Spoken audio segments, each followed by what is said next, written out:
Hello, Malaya here. Welcome to Dear Esther. This is more a Let's Experience than a Let's Play.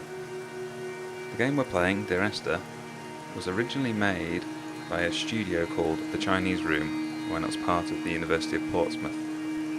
Eventually, the studio left the university and then they redeveloped the game into this incarnation.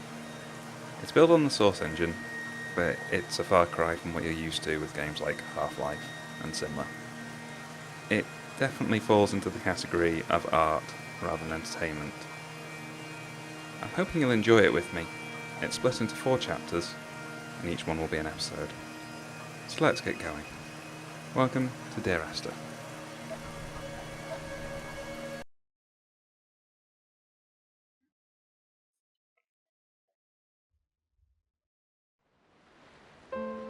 Dear Esther, the gulls do not land here anymore. I've noticed that this year they seem to shun the place. Maybe it's the depletion of the fishing stock driving them away. Perhaps it's me. When he first landed here, Donnelly wrote that the herds were sickly and their shepherds the lowest of the miserable classes that populate these Hebridean islands. 300 years later, even they have departed. Welcome to the Lighthouse. So, in this game, we have control of our character. We can walk around, but we can't really interact.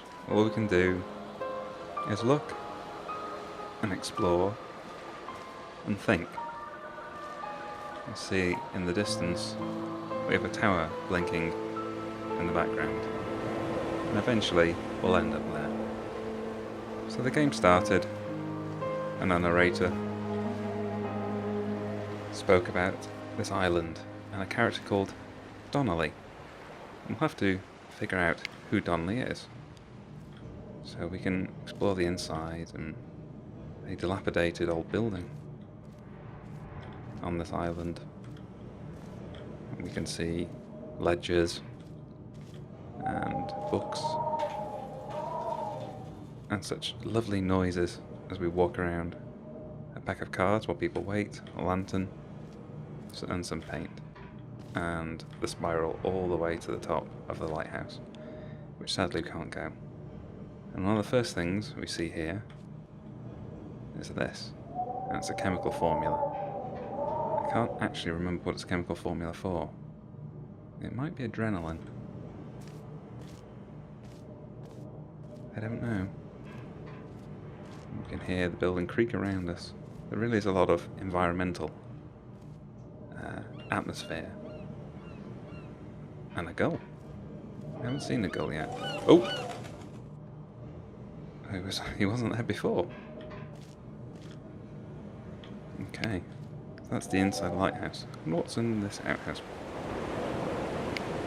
Storage, a boiler, paint. More and more paint. Seems to almost glow.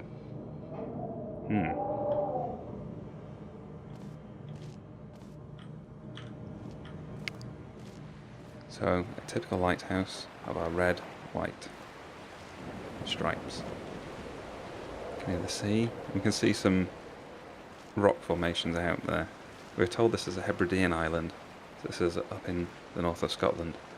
Now, being the University of Portsmouth, obviously this game is focused a bit around the English culture.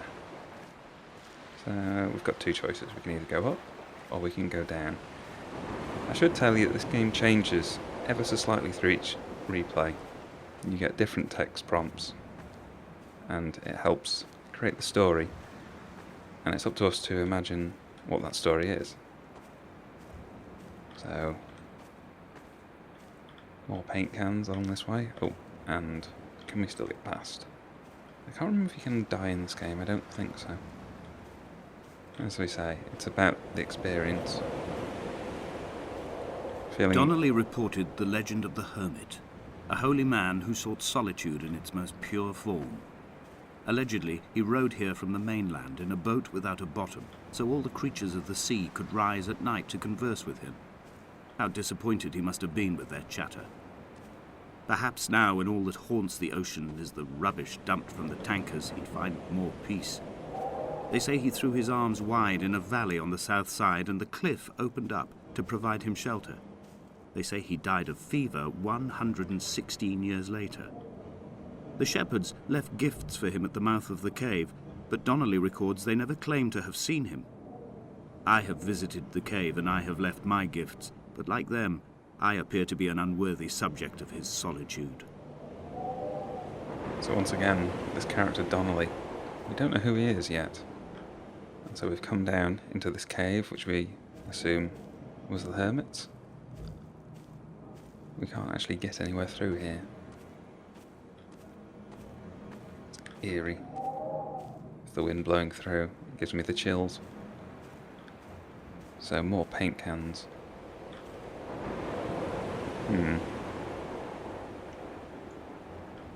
Nothing on them for us to learn about. So what can we get up here? No. Ow. I would imagine that would hurt. So we've come down now to the level that we were before, and we can see the top of the tower. So the hermit rowed across from the mainland in a bottomless boat.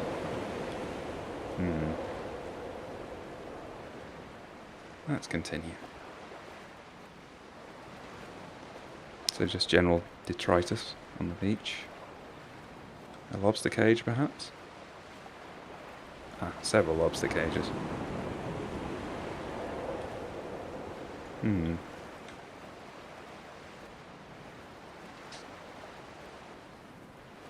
There's another way up here. It takes us to somewhere we haven't been yet, but let's continue and explore down the beach. There was once talk of a wind farm out here, away from the rage and the intolerance of the masses. The sea, they said, is too rough for the turbines to stand. They clearly never came here to experience the becalming for themselves. Personally, I would have supported it. Turbines would be a fitting contemporary refuge for a hermit. The revolution and the permanence.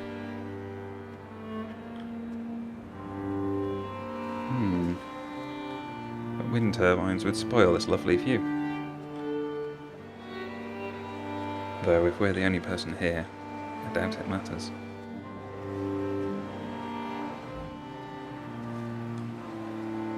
So further along the beach, and the sun is coming down by the looks of it at the end of the day. It feels like dusk. Oh. And is this the golden ratio spiral? Can't quite tell. Someone's drawn it, it wasn't us. Or was it?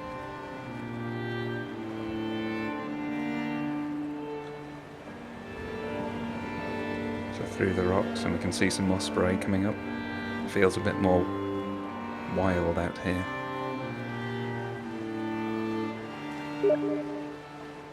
Dear Esther, I found myself to be as featureless as this ocean, as shallow and unoccupied as this bay, a listless wreck without identification. My rocks are these bones, and a careful fence to keep the precipice at bay. Shot through me caves, my forehead a mount. This aerial will transmit into me so. All overexposed, the nervous system, where Donnelly's boots and yours and mine still trample. I will carry a torch for you. I will leave it at the foot of my headstone. You will need it for the tunnels that carry me under. So, a mention of a nervous system. When we've seen adrenaline. And this appears to be some kind of part or axle of a car, perhaps. And a car door. What would they be doing on a Hebridean island? I mean, we haven't seen a road yet. Is there anything over this way? I don't think so. We don't want to get too far into the water. Because we can't swim.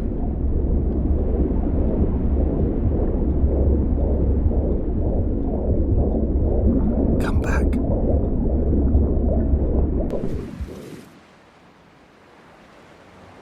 we've come back. So, as you can see, we can't drown. When we fell, we didn't hurt. Why wouldn't we feel?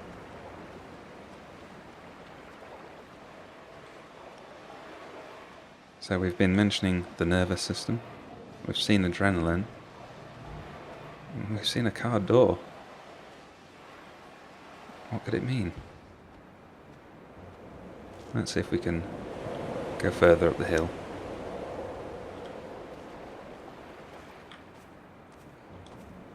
I mean, under better circumstances, I'd quite like to be here anyway. It's a bit windy, but there's something about the peace and quiet. Just be alone with your thoughts.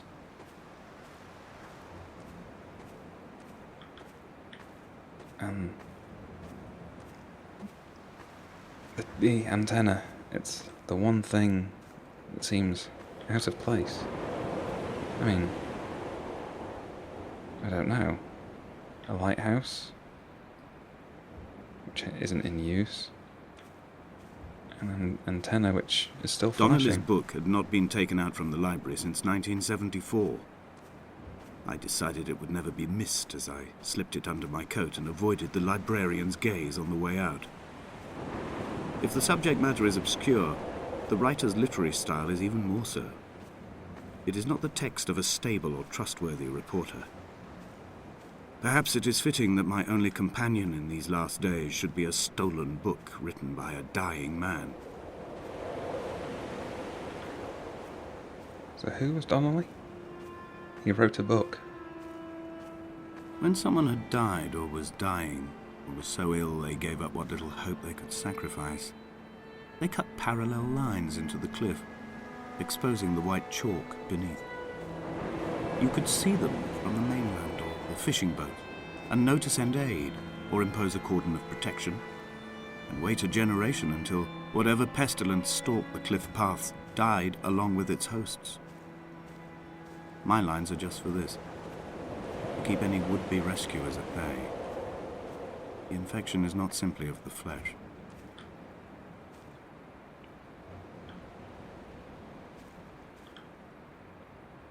The infection is not just of the flesh. So what is it? Of the mind? So this is the bit that we were at before, we were at the bottom. And now we can see some kind of stone circle. Seems an odd thing to have. And a stream. Let's go back to the path for what it is. Ah, whoops. There we go. We are not like Lot's wife, you and I. We feel no particular need to turn back. There's nothing to be seen if we did. No tired old man parting the cliffs with his arms. No gifts or Bibles laid out on the sand for the taking. No tides turning or the shrieking gulls overhead. The bones of the hermit are no longer laid out for the taking. I have stolen them away to the guts of this island, where the passages all run to black, and where we can light each other's faces by their strange luminescence.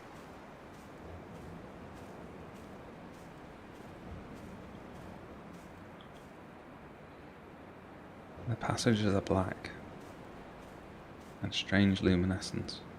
So we've seen things that glow. The paint glows in the dark. And we've seen tunnels, so maybe we'll be going further down. But apparently this is the only way we can go at the moment. There seems to be a stream through here. I think we'll end up on the other side of the lighthouse. In fact, there's a lighthouse there now. And a shipwreck.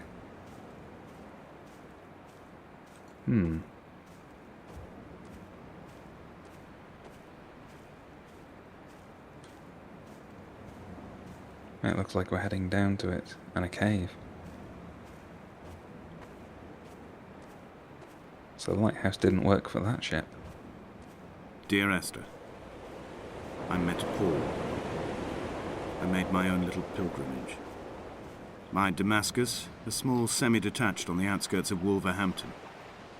We drank coffee in his kitchen and tried to connect to one another. Although he knew I hadn't come in search of an apology, reason or retribution, he still spiraled in panic, thrown high and lucid by his own dented bonnet. Responsibility had made him old. Like us, he'd already passed beyond any conceivable boundary of life. Yet another reference to a car. And what has Paul done to us? I can hear a radio.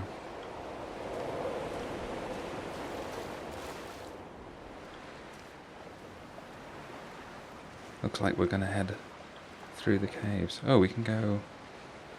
Let's go to the cave first. Might have more information. This hermit, this seer, this distant historian of bones and old bread, where did he vanish to? Why? Asked the farmers. Why? Asked Jakobsen. Why bother with your visions at all, if you're just to throw your arms up at the cliff and let it close in behind you and seal you into the belly of the island, a museum shut to all but the most devoted? So who's Jakobsen? It's the first time I've heard about him. And we can see some more glowing artwork. So this, if I remember my biology, looks like some kind of neuron. And cells that make up the brain and your nervous system. This is his chemical formula again. With decoration, if you will.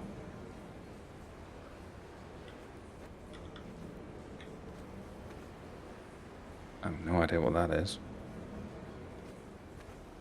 Hang on, what's that symbol? That looks like an electronic symbol. It looks like a light-emitting diode. Like those things that you find in your TV on lights and things like that.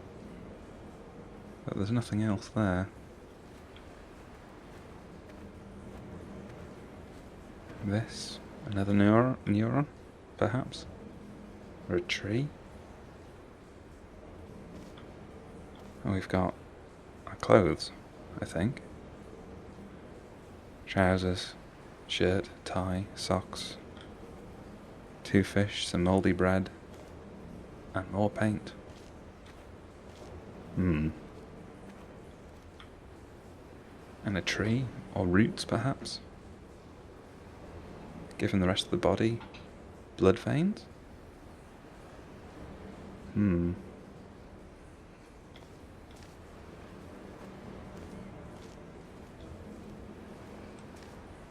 Just more rocks down here.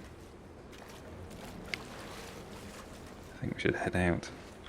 Is this the Hermit's Cave, though? And whose clothes are they? The Hermit's? I imagine the Hermit was wearing more old-fashioned clothes. They seem modern. Okay. Let's head down the path.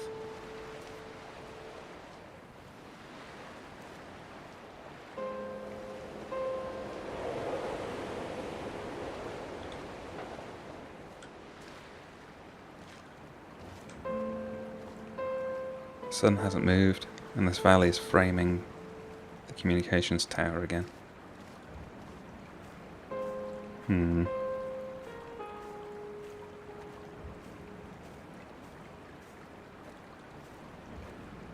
Should I be going up the stream or up here?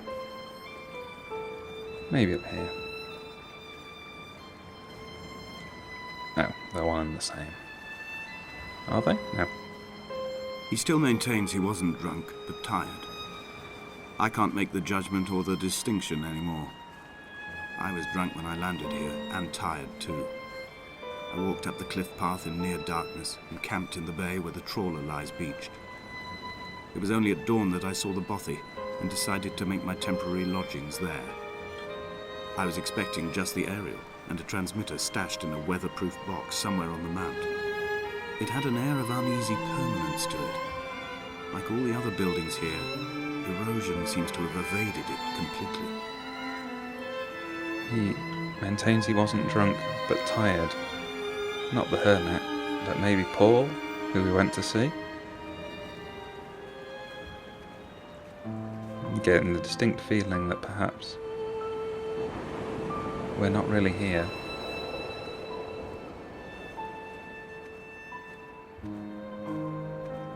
Down there heads to the bottom of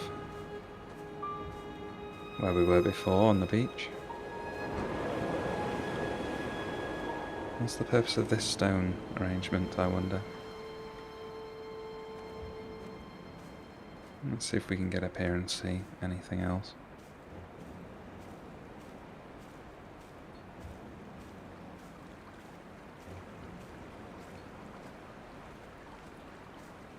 Oh, probably don't want to be in the stream.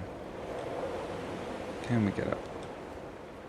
No, I don't think we're meant to go up that way. I think we're meant to take the more obvious path.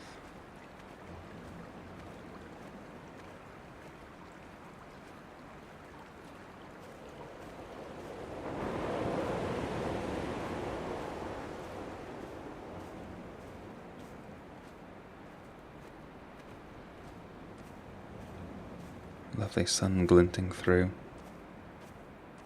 Where are we going?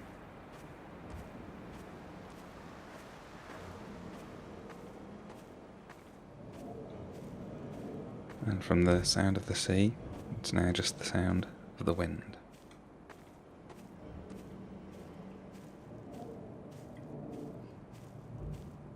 It's getting narrow. I'm feeling cold with the wind. And down we go.